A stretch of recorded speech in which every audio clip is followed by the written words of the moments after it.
हाय नमस्कार मित्रों अत्यारे साँजना वाग्या 7 અને હું આવ્યો તો ખેતર અને મનમાં વિચાર આવ્યો હતો કે અત્યારે પગપાળા યાત્રા કરી રહ્યા છે રામદેવરા। તો ખરેખર દરેક શ્રદ્ધાળુઓ જે 30 દિવસથી કે 35 થી બહુ લાંબા સમયથી ચાલતા હોય છે એટલે ખૂબ જ થાકી ગયા હોય છે।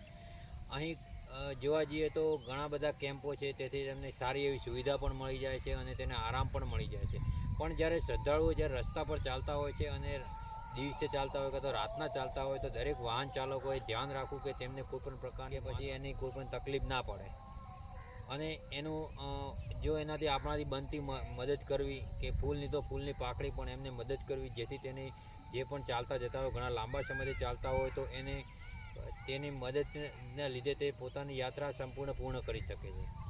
અને તમે પણ જો રામાપીરમાં માનતા હો તો વિડીયોને શેર કરી લાઈક કરજો અને ચેનલને સબસ્ક્રાઈબ કરી અને કોમેન્ટ બોક્સમાં જય બાબા લખવાનું ભૂલતા નહીં। જય હિન્દ।